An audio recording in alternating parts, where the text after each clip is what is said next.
today to deliver an episode of Sangatsu no Line Season 2 that I actually missed. This episode being episode 16. I actually forgot I'm not actually muted anymore on Twitch. I was like, wait, that's my voice? I didn't know I wasn't muted. I realised, yeah, I wasn't muted on yesterday. So anyway, yeah. When we left off, we actually kind of experienced the bulk of White Storm, which happened to be freaking incredible. I was like, mate, they've done a good job here, because it's actually one of the quintessential arcs for me as well, because just how great it actually is. Not as good as the second arc that's coming next, but oh boy, this arc was great. This arc is freaking phenomenal. Just the next arc is just completely out of this world. Literally, it is. It's just legit the most incredible thing ever. So do look forward to that. But yeah, it kind of. What it really did as an arc, it really kind of just deconstructed the relationship between Arima and Rei, or Soya, as I like to call him Arima. But yeah, it deconstructed that relationship between them, while also kind of just saying, look, they're not that much different, basically deconstructing it. It's actually kind of neat, and also the fact was it gave us a twist of the century, and actually kind of make us understand the fact of why he's always alone, why he's this mysterious character, and it all just makes sense. I was like, this twist is freaking incredible, just because of how well it was actually kind of implemented into the actual series. I was like, that's actually pretty freaking amazing, because it's actually one of those twists that was actually really just completely low key. He's like, oh wait, and he just like when he realized everything, it just makes perfect sense. That's why it's such a great twist. But yeah, I believe now we're kind of getting the tail end of White Storm, the final parts. They really kind of delve more into Soya's character, and also probably then the actual start of the kind of next arc. Maybe not the actual start, but kind of the hints at it. So yes, anyway, enough talk. Let's actually begin the stream in 3, 2, 1. Let's begin this thing now. I also know there's no episode for the next 3 weeks as well. That I do know.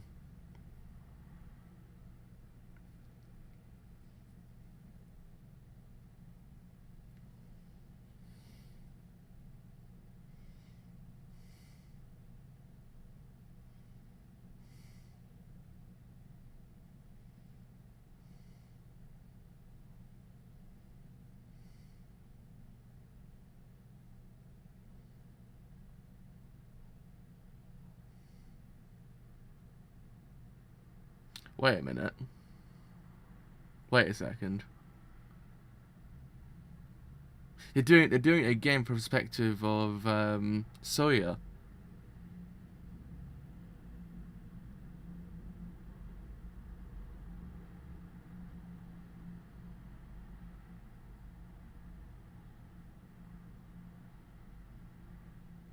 Huh.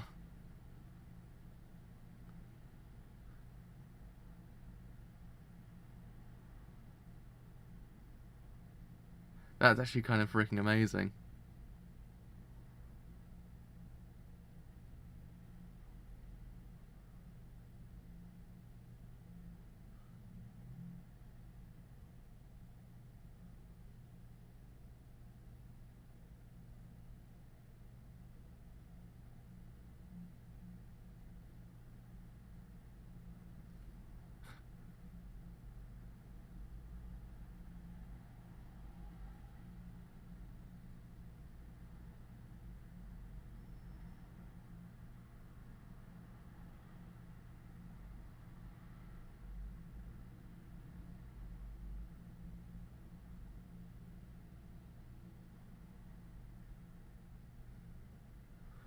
Sangatsu, you devils.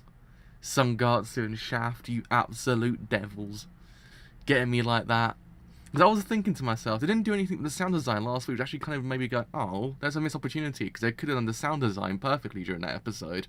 They didn't do anything with it, but nah, clearly they heard me and went, oh mate, don't worry, don't you freaking worry there, Joe boy, because you're gonna get it next week. I'm like, okay, and then, by God, I got it. I can't even fathom the fact that they actually did that, but I'm so glad they did.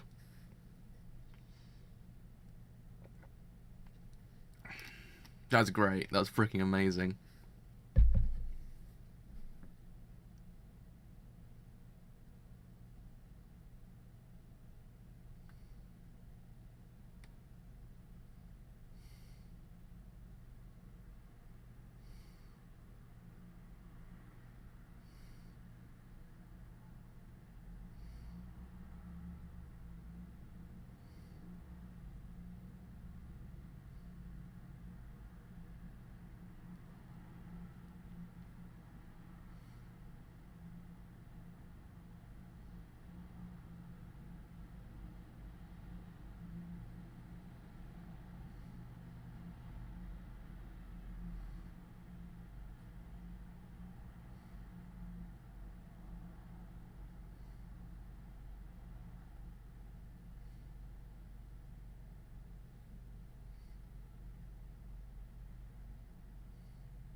Because that's what this twist does. It kind of makes you just remember all the events where you've seen him in, and just kind of go, it all makes sense why he's never around people, why he never speaks, and why everything's just kind of very kind of quick.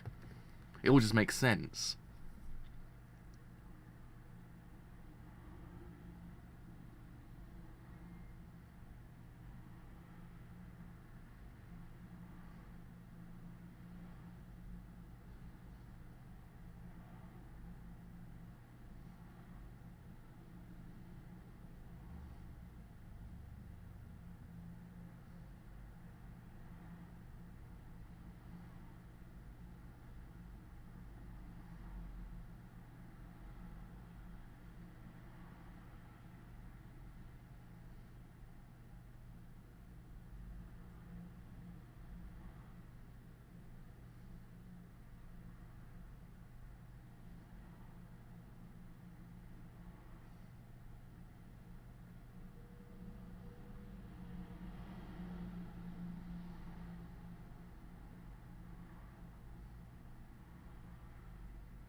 Hello, how's it going?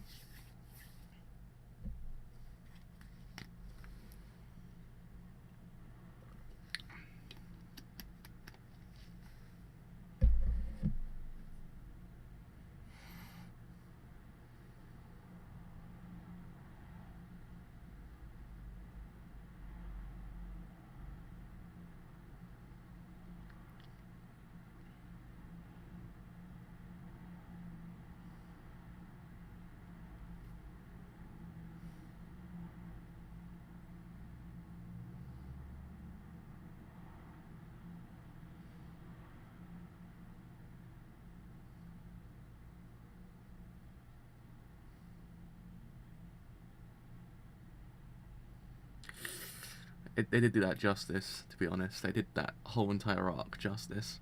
It's just beautiful, beautiful.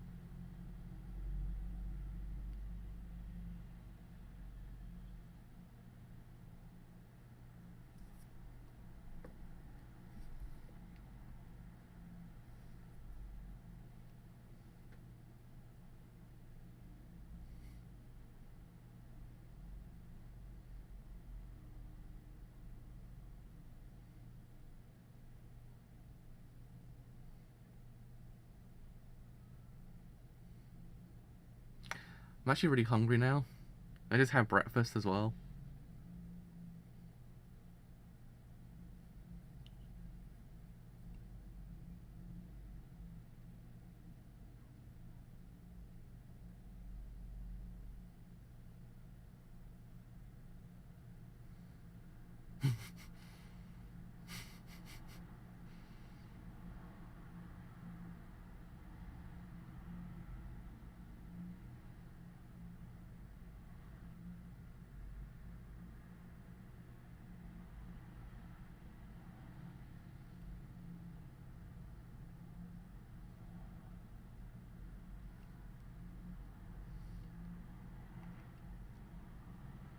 Now this show makes me really hungry all the time. Whenever I watch, I'm like, I'm really hungry after this. Never understood why, which is because the food is so freaking amazing. It just makes you just go, I don't need to eat right now, but now I do.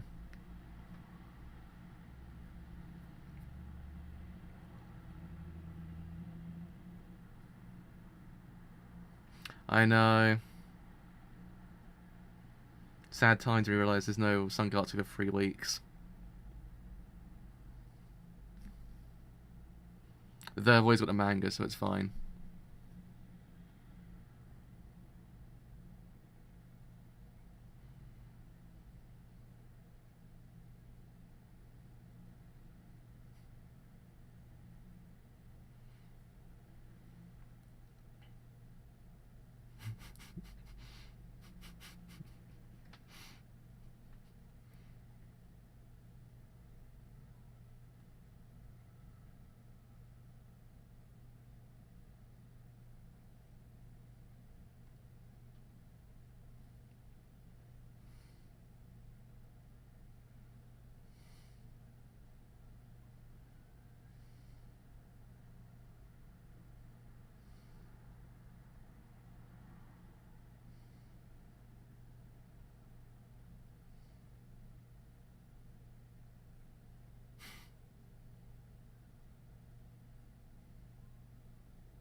Nikaido's one of the best characters in the whole entire show, I think. I think he's probably either the best or one of the best. I don't know who's the best character in this whole entire show, but I love Nikaido to bits. He's an amazing character.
My adorable son is now back. My adorable son is back.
Thank you.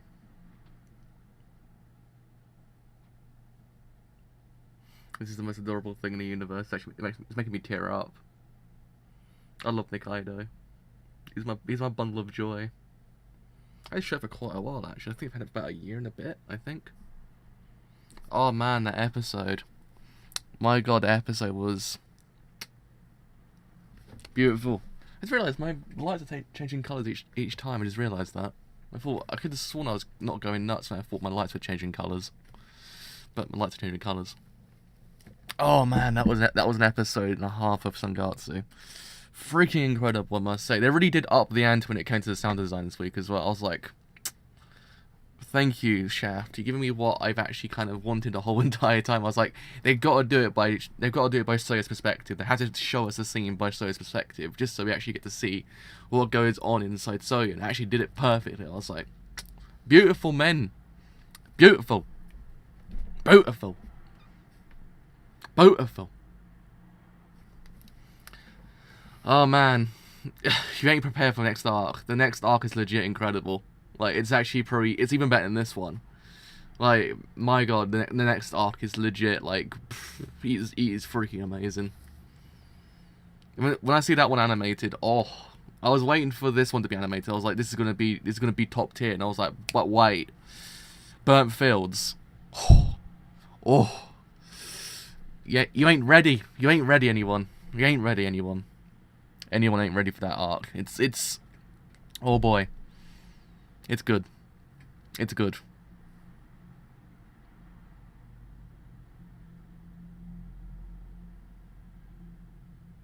I also think it probably might lead into the final bit of the series as well, when I think about it. Because we've got 5 episodes to go.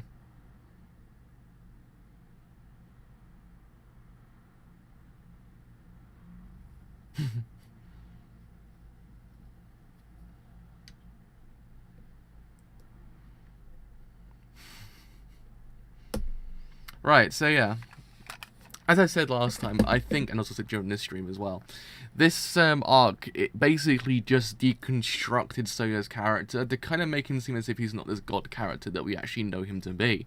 Because, again, he's been perceived to be this god character that no one can touch, which has actually been shown quite well. The fact is, literally, he is this unstoppable force, which is still shown in the arc itself, but it's shown to a degree where it's not kind of very obvious that he's this god.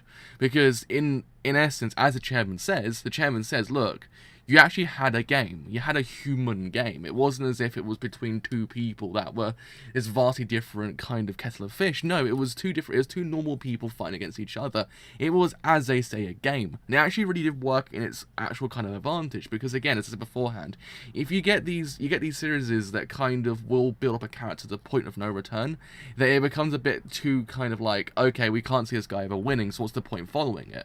But here, you knew he wasn't going to win. You knew possibly there might be a chance that you might narrowly win, but it wasn't a great margin. But still, the fight itself was incredible because you got to see two people fight. You didn't get to see this god go against this mere mortal. No, it was two normal people fighting against each other. It was actually kind of great because of it. You're not seeing a god, you're seeing a normal human being, and it's what's actually kind of great to see. Is this fact is that Soya's not a god, he's a human being that actually does have a lot going on that we don't actually know about.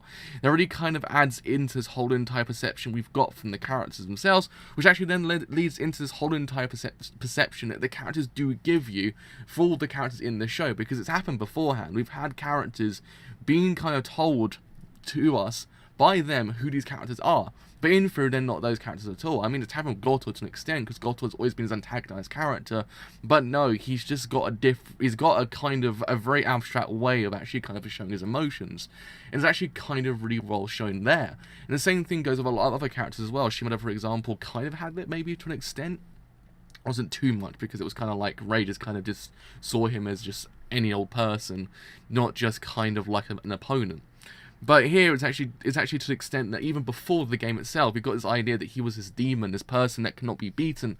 But no, it's not that at all, and I really did like that. I thought, as a takeaway from this whole entire arc, it's just Soya's character, and how he's actually completely just normal. He's no god, literally. He is a god in the sense of his actual kind of prowess, but in the sense of person, not at all. Not at all. He's actually completely A-okay. He's actually a really freaking cool dude. And I really did like that about this arc itself. And I think the chairman actually reinforced that whole entire statement by saying, look, you actually had a game. And I really did like that aspect. I thought that was really freaking good. But also, that whole other takeaway from this whole entire arc is the fact of how Soya has been for this whole entire series up till now. How we didn't really know anything about him, and now we've got this bombshell of a moment. It puts in perspective his whole entire character as well. Because beforehand, we're like, why is this guy kind of on his own? Why does no one speak to him? Because, again, you get these series that kind of will always kind of present his character as very stoic, very kind of like no one goes near him because he's this freaking god, and I think the show did actually do that to an extent as well. But then it doesn't, other shows don't tend to deconstruct that and kind of go, okay, well no, actually there's actually a meaning to why he's like that. No, they will actually just show him as being this god that no one actually can touch. But here, no, it was actually kind of like there's a deeper meaning behind it. The fact was he can't hear, and it actually hasn't been able to hear for a very long time. And that's the kind of the reason why he's never actually kind of around people, why everything's actually kind of very quick with him, because certainly sometimes you might imagine, why does he just appear afterwards like that very quickly? But no, there is a reason to why he does that, and everything he's done to his whole entire point has been kind of very, kind of, to an extent, what's the word? Kind of thought out and actually kind of on routine more than anything. And I thought it was actually kind of a neat thing to actually kind of explore this idea of who he is as a person, because we just don't really know, but now we do. And I thought it was actually one of the neater things this arc also did, was just doing that. But yeah, I mean, as well, it shows us that Ray's still got a long way to go. He hasn't kind of fully got to the point that he actually has developed. They actually can in theory become this greater person. No, he's still got a long way to go, and I actually really like that as well, because again, we've had quite a lot of development with Ray so far, more to come actually as time goes on. But here, we've had a lot going on with his character. In fact, the whole entire series, the whole entire 6 episodes, we've had a lot going on with him, to a point that sometimes people will say, well, that's enough. We actually have enough to actually go forward with. He actually can, in theory, stay where he is right now, actually be completely A-okay. But no, I think this arc also tells you, look, yes, he actually has got to a point that he actually isn't like what he was beforehand, but no, he's still got a long way to go. And I really do like that as well, because otherwise, it's like, okay, so we've got this, but where else can he go? But now it's saying, look, yes, he does have a place to go. He's got a long way to go. And I thought it's actually kind of a neat thing, because he's kind of, in a way, fought the endgame boss, but it hasn't actually ended his whole entire character arc just yet. He's still got places to go and people to meet and everything like that. And I thought it's actually really freaking neat. And also, Nikaido. Boy, I mean, in the manga, it was freaking great to see his return, but they nailed it so perfectly in the anime. I was like, that was just beautiful. It kind of made me tear up, because he's a bundle of joy. Even though he's got a lot going on, he's a bundle of joy, and I really do adore that boy. He's just so freaking amazing. He's actually one of the best characters in the whole entire series, because of just how much of resolve he actually does have. Even though all these things are happening, his resolve is freaking phenomenal, and I really do like it about him, because he never gives up. Even though in the face of adversity, he never gives up, and I really did like that. So yeah, I think that does it. I think that does it for this whole entire arc. White Storm has been legit amazing, I must say. I really do like what they did with this arc, and hopefully they actually do in theory now kind of hopefully now the next arc goes even more than beforehand, because again, as I said beforehand, this arc is incredible, but the next arc's even better. Like the Burnt Fields arc really just kind of opens up so much more about each character that we didn't really get beforehand, especially with Yanagihara's character, and also everything like that. So do be on the lookout for the arc. It's actually legit incredible. So yeah, that's me done for today. Sorry I actually have missed this whole entire series up to this whole entire point. It's just because I was going to do it yesterday, but I got home and I was actually really freaking tired. I was like, wow. I wasn't expecting how tired I was yesterday. That's why I didn't really do anything yesterday or the day before, because the day before I got home around about 7:30 at night, which really was kind of a bad time for me because I was actually on the verge of passing out. So that's why I wasn't here, because sometimes certain days are kind of terrible for me when it comes to wanting to do anything, because my motivation just goes out the window. So yeah, that's why I'm actually kind of not around. Plus also the fact was this isn't on for 3 weeks, so it actually kind of gave me a bit more leeway with how much I actually wanted to cover off this anime. So yeah, we don't see another episode until March the 3rd, so I will see you then. I probably will cover the manga more often as time goes on now, because I'm actually kind of getting to the point that it's actually kind of I've got to the point that I need to cover some more, because the anime is starting to catch up. So it's actually kind of neat. I might actually cover some more this week. So yes, with all that said, hopefully you actually have enjoyed this whole entire stream.